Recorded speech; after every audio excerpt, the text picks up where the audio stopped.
Jananim Sharadam Devim Ramakrishnan Jagadgurum Padapadme Tayo Shritva Pranamami Murmu.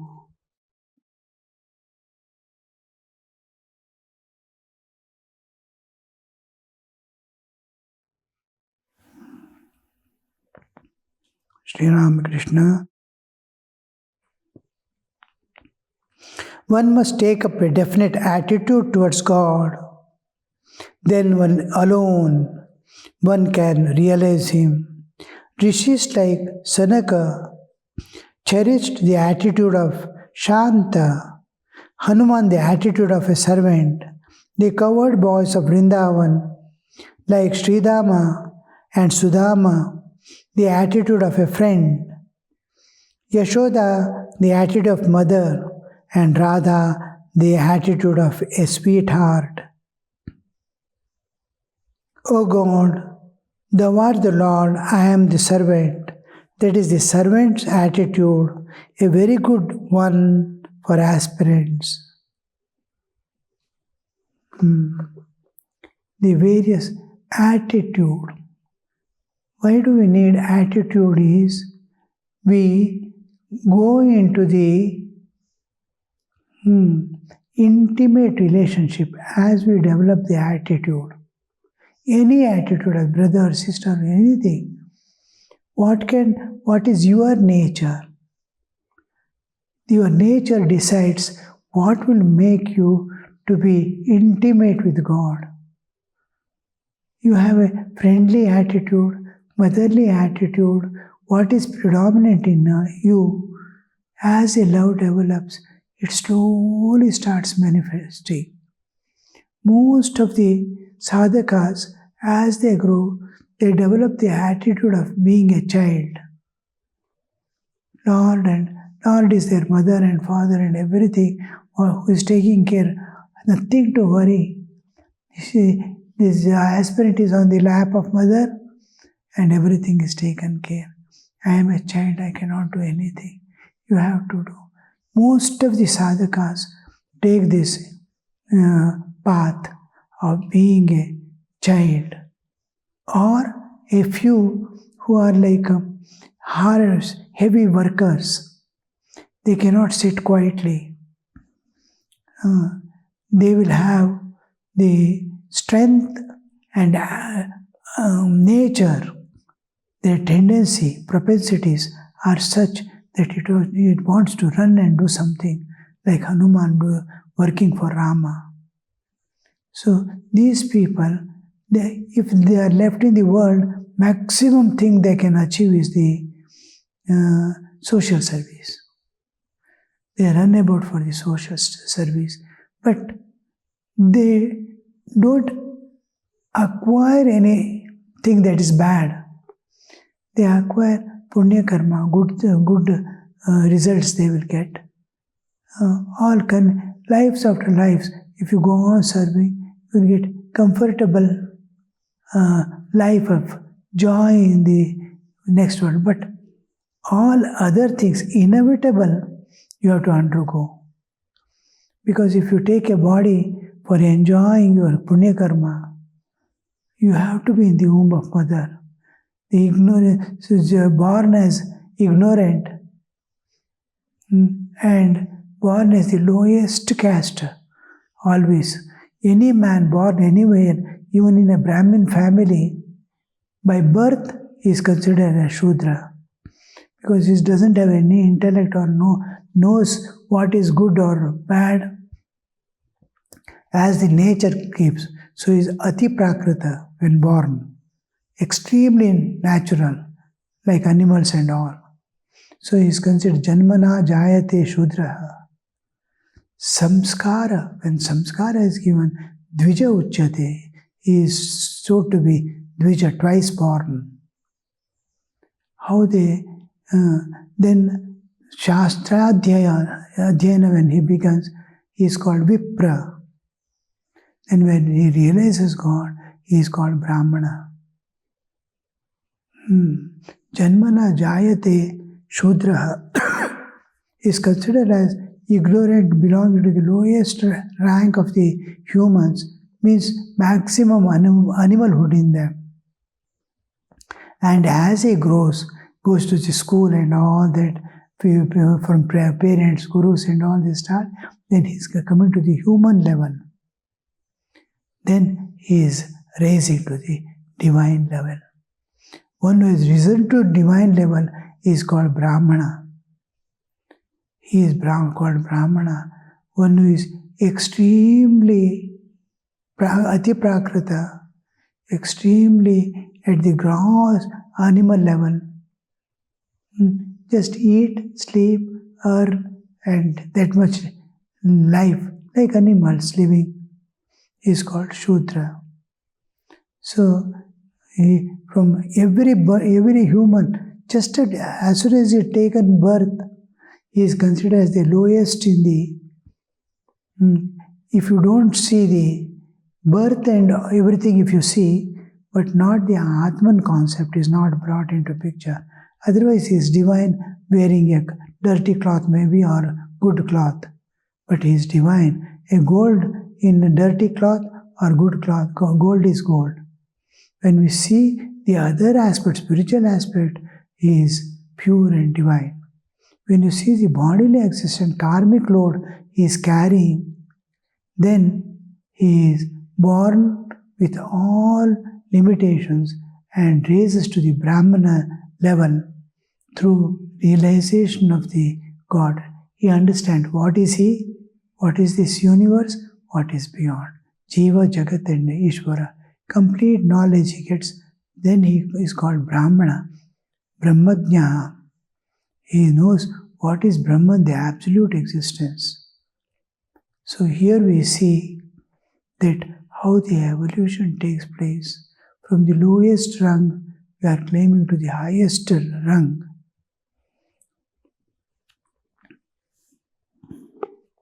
So, to be never to slip down. What happens is we climb like frogs in a well. It jumps on especially when this one is very smooth, inner walls of the well is very smooth and slippery.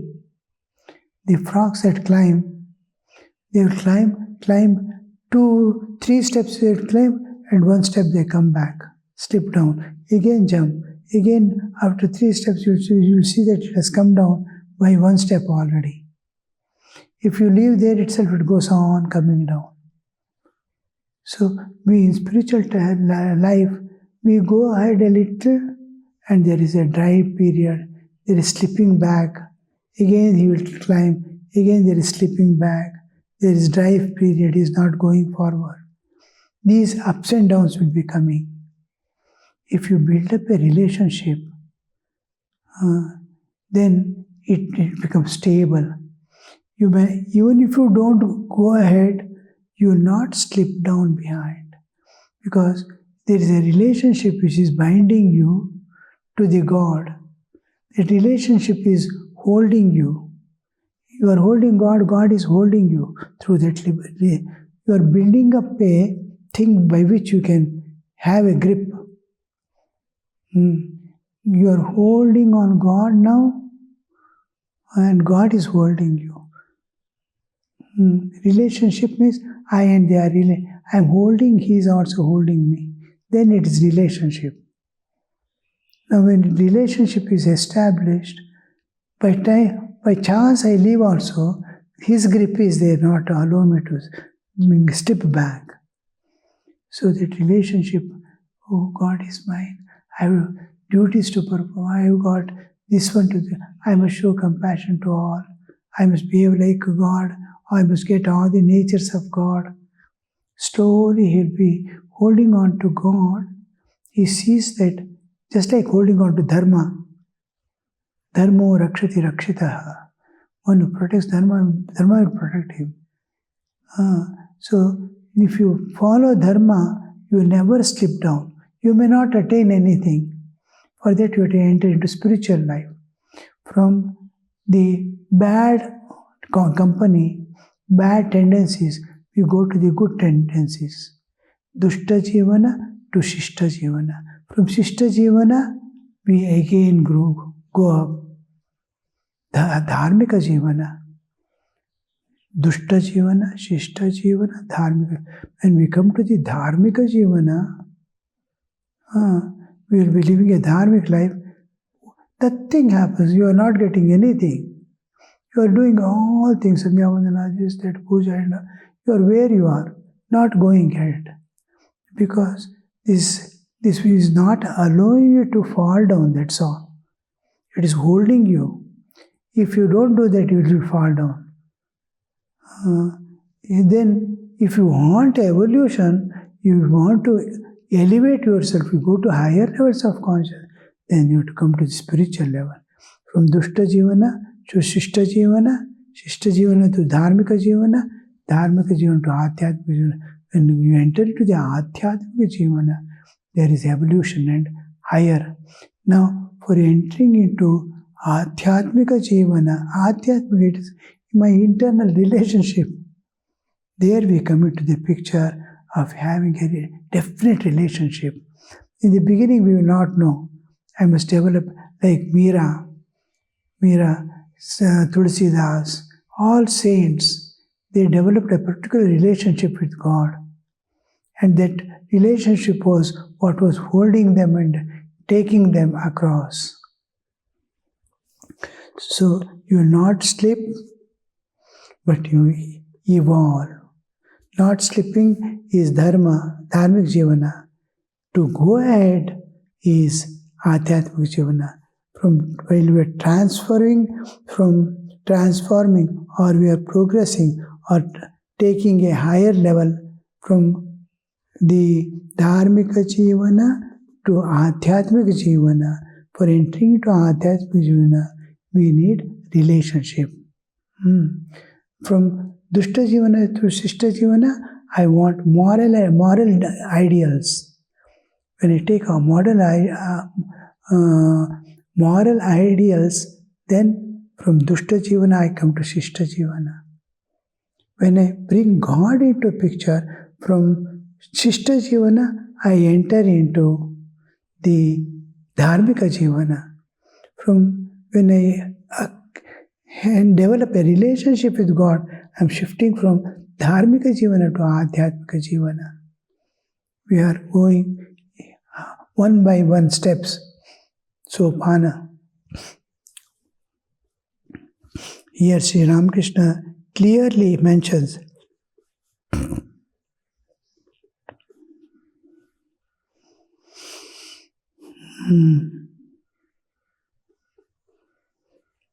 one must take up a definite attitude towards God. This is for entering into pure spiritual life. From bad life, evil life, to good life to religious life to spiritual life. Then alone one can realize Him. You can safeguard yourself with dharmic jivana. You cannot realize Him. To realize Him, you need spiritual life. Then same God, you are developing relationship to enter. Because intimacy, and as the intimacy grows, all the dirt and impurities fall off. Realize Him. Rishis like Sananda, the Sanaka, attitude of Shanta. Most of the sadhus I saw in our Ramakrishna mission tradition, almost all, they had the Shanta. The attitude was good, to be in company of God. It is Shanta Bhava. I am Atman, I have to be Atman in the company of God. Shanta Bhava. Hanuman servant, covered boys of Vrindavan, they had the attitude of friend, Yashoda of mother, and Radha of sweetheart. O God, Thou art the Lord, I am their servant. That is the servant's attitude, a very good one for the aspirant. Pandit, yes sir. Pandit from Shinti left. It was dusk. Twilight hung over the Panchavati, where Sri Ramakrishna practiced lot of sadhana. The temples and the river. Evening worship began in different temples, accompanied by sound of bells, gongs, and conch shells. Sri Ramakrishna bowed before the pictures of the deities in his room. He was sitting on the small couch in an abstracted mood. A few devotees were on the floor. There was silence in the room. An hour passed. Ishan and Kishori entered and sat on the floor after saluting Master. Ishan was a great ritualist, believing in rituals and doing rituals. Ritualist. He was devoted to the performance of various rites and ceremonies prescribed by scriptures. The Master opened the conversation. Ishan. The chapter is Advice to Ishan. Ishan was a great ritualist. He was devoted to the performance of the various rites and ceremonies prescribed by the scriptures. The Master opened the conversation. Most of the religious section of the world, they are ritualists. Now the rituals have come down to very little. Morning, the elaborate worship used to be there. In houses also, for about 1 hour, 1.5 hours they take to finish the worship. Usually in North India, here, there we can see either Lalita Sahasranama or Vishnu Sahasranama. With that Lalita Sahasranama, they do Sahasranama, Kumkumarchana. They go on offering. With Vishnu Sahasranama, they do the Abhisheka with Panchamrita, 5 items. Like that. For Shiva, they do Rudra Patha. It's a long process, long time taking. They do rituals. Now, puja, cleaning the shrine, maintaining the garden for flowers, making garlands, making ready for the puja, bringing the flowers, various items necessary for puja, sandal paste, all this is a part of the ritual. Even cleaning the puja vessels after puja is also a part of the puja and is a ritual. Just watering the plants from where we are plucking flowers every day for puja is also a ritual. Whatever is done physically and mentally backed by mind and bodily activities are going on, that is what we call the Kaikarya, like I am doing for God, doing for God.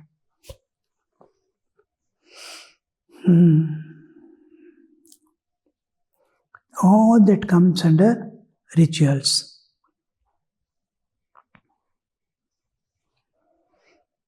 Master, if you go to any temple or anywhere, you will see rituals are given more importance, but now the latest, just from about 1 or 2 decades, it is shifting to dependence on a few pujaris and some institution who do that work on their behalf. Now they have to go and enroll their names. Every Friday they will do in one institution take the responsibility of doing some homa, Ganesh homa or something for the persons once in a month. You have to pay some money, and after the puja he sends prasad to your house. On your behalf they do. This is becoming common, and everything is getting down. No, we don't get time for, just like food, the style has changed. Many houses, especially when we went to US and all, we saw most of the people are depending on the packed food. They will just put in this one, heat it, and then just eat it, that's all.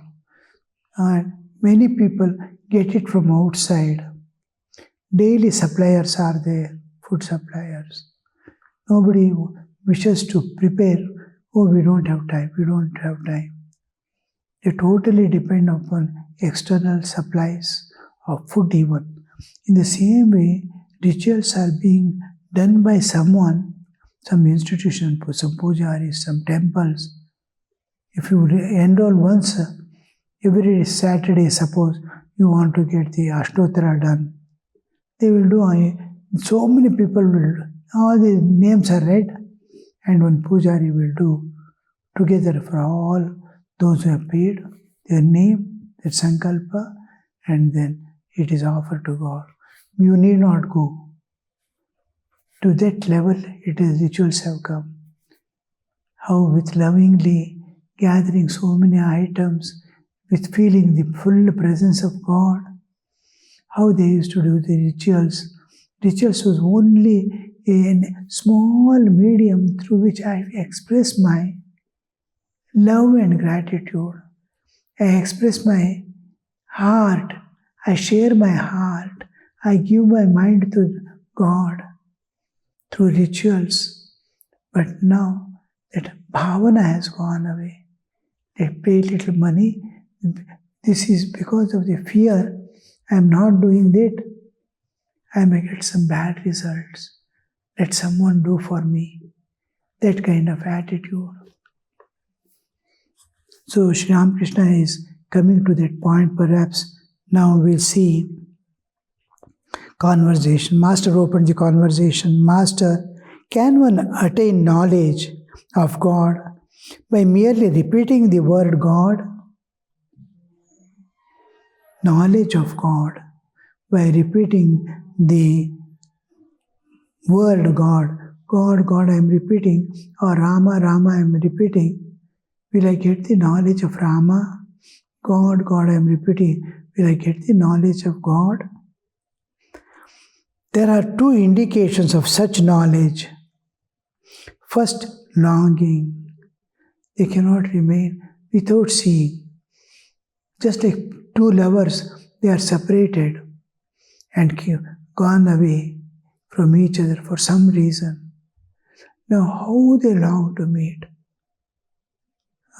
Some struggle, inner struggle. See, they will be searching for an opportunity how to go and meet each other. This longing. A mother had lost a child in a festive occasion. Open. Hundreds and thousands of people have gathered and the child is lost. The mother is mad. Child is afraid. Child is shouting, mother, weeping, here, there, it's moving. The mother is somewhere else far away, and she is also weeping and running about searching for her child. That longing, how that mother feels when the child is lost. And till the child is again in her arms, she can never rest. When the child comes back, she doesn't take food, she doesn't want. Even 2-3 days pass, she will not have food. That is to say, love God. You may indulge in reasoning or discussion, but you feel no longing or love. It is all futile. Second, two things he is telling, there are two indications of such knowledge. You are going to get knowledge. First one is longing. Longing will make you get the knowledge of God. That is to say, love for God. You may indulge in reasoning and discussion, but if you feel no longing or love, it is all futile. Second is the awakening of the Kundalini. The Kundalini, the power that has brought the Jiva to the world level, into the relative existence, and remains what is called Kundalini. Awakening of Kundalini is a sign that is returning back to source. As long as Kundalini remains asleep, you have not attained knowledge of God. You may be spending hours poring over books or discussing philosophy, but if you have no inner restlessness for God, you have no knowledge of Him. You cannot have knowledge of Him. The one is restlessness for God, and second is awakening of Kundalini Shakti. Kundalini Shakti is when from the absolute, a Jiva descends to the relative existence. The energy which brings the Jiva into the relative existence, universe, remains with it to take it back to the source. Now, the awakening of the Kundalini is a sign that it is ready to get the supreme knowledge of the self and be dissolved back into the absolute. You have no knowledge. You may be spending hours poring over the books, discussing philosophy, but if you have no inner restlessness for God, you have no knowledge of Him. Om Shanti Shanti Shanti Hari Om Tat Sat Shri Ramakrishna Arpanamastu.